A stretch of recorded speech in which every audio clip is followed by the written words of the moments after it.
कोई भी आदमी कह देगा अनुशासनिक कार्रवाई होने लगेगी। साहब हम तो सचिवालय जाते हैं, हम सचिवालय एक दिन गए थे, हमने पूछा वहाँ, कहा कि जो अभी एसीएस है सिद्धार्थ कमीशन लेकर माननीय मुख्यमंत्री को पैसा पहुंचाता है। हम सचिवालय में जाकर फिजिकल वेरिफिकेशन किए हैं और पूरे राज्य में चर्चा है कि ये एसीएस जो है चोर है।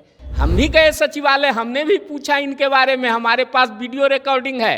यदि वो कहेंगे तो मैं जारी कर दूंगा कि वहाँ पर 80% लोगों ने कहा कि जो शिक्षा विभाग का एसीएस है वो चोर है। ए.के. पाठक जी इसके पूर्व में जो किए हैं समरसेबुल और बेंच घोटाला, और ये किसी से छुपा हुआ है क्या? नियमावली, कोई किसी के खिलाफ कुछ कह देगा तो वो नियमावली के अंतर्गत उस पर कार्रवाई होगी।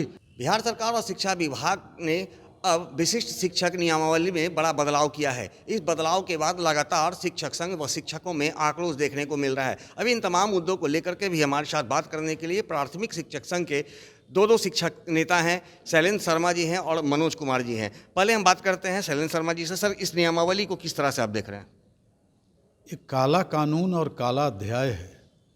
बिहार सरकार जो ढिंढोरा पीट रही है नियुक्ति का और पदस्थापन का और सुविधा की बातें, वो किसी भी शिक्षक के लिए हानिकारक है और ये काला अध्याय होगा बिहार सरकार के लिए। चेतावनी है कि बिहार सरकार इस पर अविलंब संशोधन करे और जितने भी शिक्षक प्रतिनिधि हैं, विधान परिषद के सदस्य हैं और जितने भी जो संघों के सदस्य हैं, वो इस पर खुलेआम हमला बोलें, धावा बोलें और एक नौकरशाह की इस तरह की जो आदेश और जो नियमावली निकल रही है उसका विरोध करें, सड़कों पर आएं।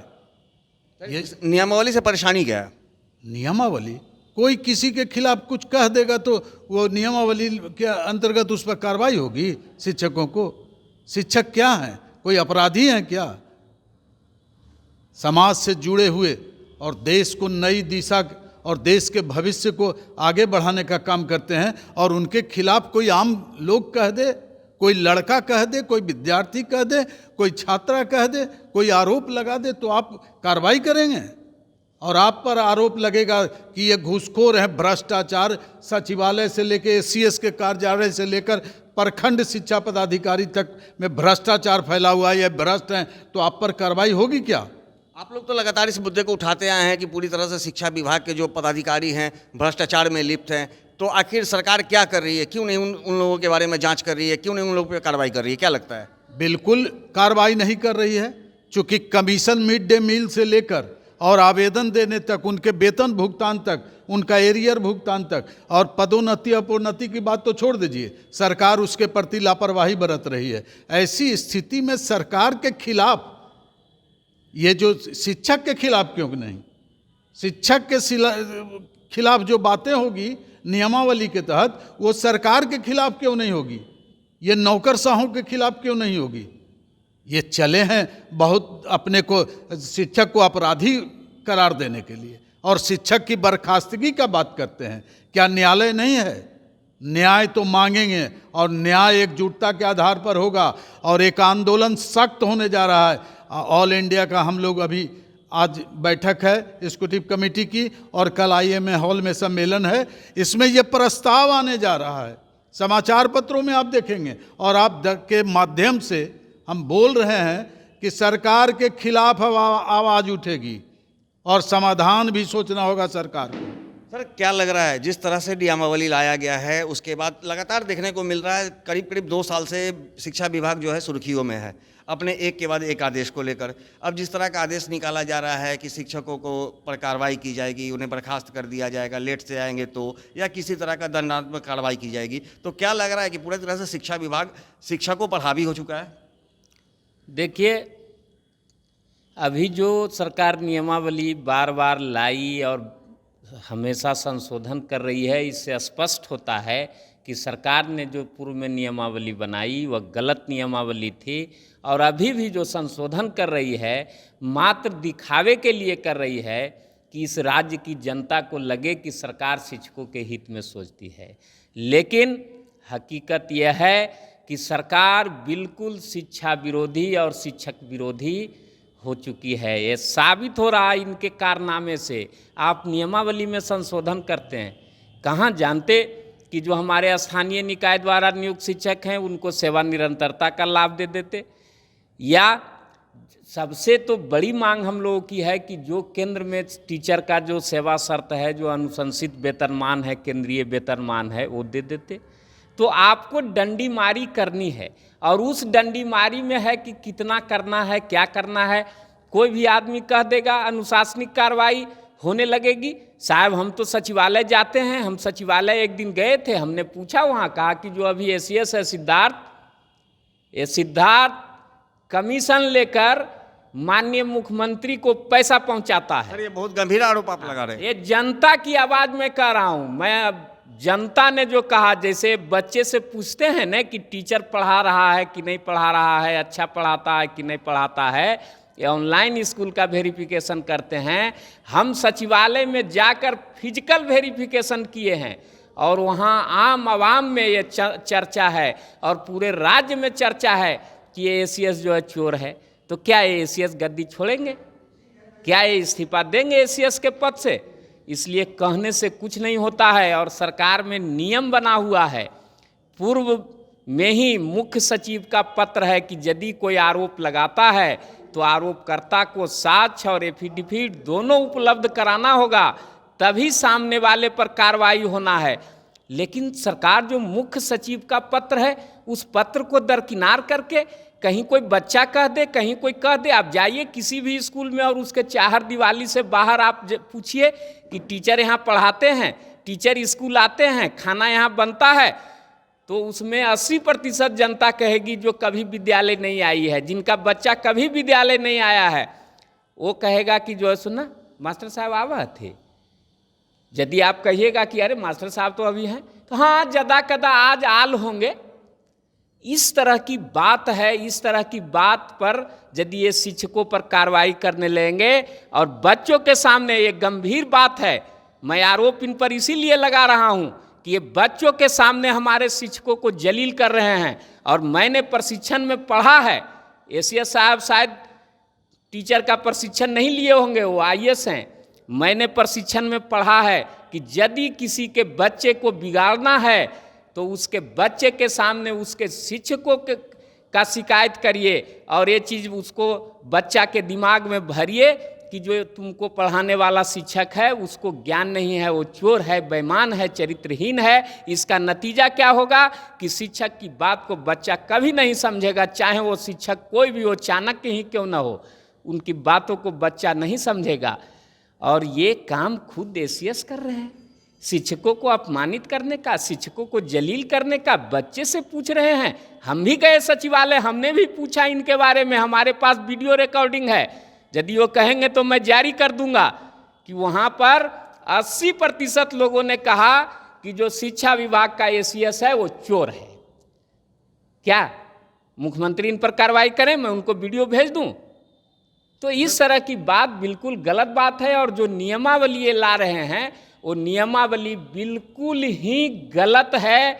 और बिहार राज्य प्राथमिक शिक्षक संघ के साथ ही साथ आज भी अखिल भारतीय शैक्षिक संघ के राष्ट्रीय कार्य समिति की बैठक होने जा रही है। कल सभा होगी IMA हॉल में, और उसमें हम लोग जो भी सरकार का शिक्षा विरोधी और शिक्षक विरोधी नीति है उसका मुखालफत करेंगे, न केवल राज्य स्तर पर बल्कि पूरे देश स्तर पर।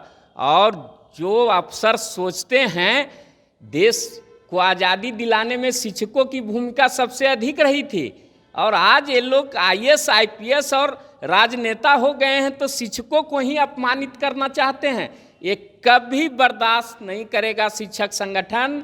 और आपके चैनल के माध्यम से मैं बता देना चाहता हूँ जो भी हैं गद्दी पर कि आप शिक्षकों को अपमानित करना छोड़िए, नहीं तो आपको गद्दी छोड़ना पड़ेगा। राज्य की जनता आपको गद्दी छोड़वा देगी। इसका उदाहरण इक्का दुक्का तो देखने को मिल रहा है। जनमत जो है वो यह समझ रहा है कि सरकार शिक्षकों को अपमानित और परेशान कर रही है। आपने देखा तिरहुत में साधारण सा स्नातक का उपचुनाव था, वहाँ लड़ने वाले शिक्षक जो जीते, कितने मत से जीते, उन पे कार्रवाई हो गई और वो अब माननीय बन गए। हाँ, आपने कार्रवाई कर दिया, वो मान्य, जनता ने उनको माननीय बना दिया। स्नातक के वोट से वो जीते हैं, केवल टीचर के वोट से तो वो जीते नहीं हैं। कोई भी ग्रेजुएट उनको वोट दिया है, चाहे वो टीचर हो या ना हो। इसी तरह की बात इस राज्य में अब होगी। अभी भी समय है, माननीय मुख्यमंत्री चेतें और ये जो नियमावली ला रहे हैं, फर्जी नियमावली, सारे नियमावली को निरस्त करके, और जितने भी हमारे शिक्षक हैं, एक मात्र पद होना चाहिए सहायक शिक्षक का, और जब उनका प्रमोशन हो तो स्नातक शिक्षक का, प्रधानाध्यापक का। यही व्यवस्था हाई स्कूल में भी होना चाहिए, और कॉलेज में भी जो यूजीसी द्वारा रिकमेंडेड वेतनमान है वही हमारे राज्य के भी प्राध्यापकों को भी मिलना चाहिए। और इसमें प्राइमरी से लेकर यूनिवर्सिटी तक के लोग आज जुट रहे हैं बिहार में। और कहीं भी जहां भी लगेगा कि सरकार शिक्षकों के हक हुकूक को छीनने का काम कर रही है, तो हम लोग राष्ट्रव्यापी आंदोलन करेंगे। राष्ट्रव्यापी आंदोलन करेंगे। सर, मनोज जी ने बहुत ही गंभीर आरोप लगाया है, कहा है कि शिक्षा विभाग में छोटे से लेकर बड़े स्तर तक बड़े लोग जो है भ्रष्टाचार में लिप्त है। तो आखिर क्या लगता है कि जब तक भ्रष्टाचारी लोग रहेंगे, क्या शिक्षा व्यवस्था गुणवत्तापूर्ण हो पाएगी? सबसे भ्रष्टाचार का तो जननी सरकार है। ये नौकरशाह क्या करेंगे? के पाठक जी इसके पूर्व में जो किए हैं समरसेबुल और बेंच घोटाला, और ये किसी से छुपा हुआ है क्या? और ये जो किताब का अभी तक की पुस्तकें अवेलेबल नहीं हो सकी है, ये नौकरशाह तो सब सरकार के पक्षपाती हैं, सब सरकार के इशारे पर काम करते हैं। और एस सिद्धार्थ महोदय भी यही काम कर रहे हैं, और सारी स्थिति उनकी जो है वो कमीशनखोरी की है। आखिर सुविधाएं नहीं दी जा रही है शिक्षकों को, बच्चों को विद्यालय भवन नहीं है, उपस्कर नहीं है। और मैंने आपके चैनल से और अन्य चैनलों से मैं बोल चुका हूं कि शिक्षकों में आप गुणात्मक परिवर्तन क्या लाना चाहते हैं, अनुशासन का क्या पाठ पढ़ा रहे हैं आप, चरित्र की बातें क्या कर रहे हैं, ज्ञान की बातें आप क्या सिखला रहे हैं। शिक्षक खुद चाणक्य हैं और वो दिशा निर्देशित करते हैं। आप भ्रष्टाचार में लिप्त हैं और छात्रों से और स्थानीय लोगों से इस तरह का वार्तालाप और कॉन्फ्रेंसिंग करना छोड़ दें। ये आपको चेतावनी है। राष्ट्रीय स्तर पर आप लोगों के खिलाफ व्यापक आंदोलन होगा, और बिहार से चरणबद्ध आंदोलन हर क्षेत्र में हुआ है, और इस बार भी शिक्षा के क्षेत्र में शिक्षा के विकास के लिए आप लोगों के खिलाफ होगा। तो जैसा कि आपने सुना, प्राथमिक शिक्षक संघ के जो शिक्षक नेता थे, उन्होंने सीधे तौर पर सरकार को चेतावनी दी है कि आपने जो नया नियमावली बनाया है उस नियमावली में संशोधन कीजिए, अन्यथा शिक्षकों को जो प्रताड़ित करने का जो ये लगातार प्रयास किया जा रहा है शिक्षा विभाग और सरकार के द्वारा, इसे कदापि बर्दाश्त नहीं किया जाएगा। और अब इसके खिलाफ राज्य से लेकर देशव्यापी आंदोलन करने की तैयारी में भी अब शिक्षक संघ एकजुट हो चुकी है। सहयोगी अनिल के साथ ज्ञानेंद्र वर्मा, दर्शन न्यूज, पटना।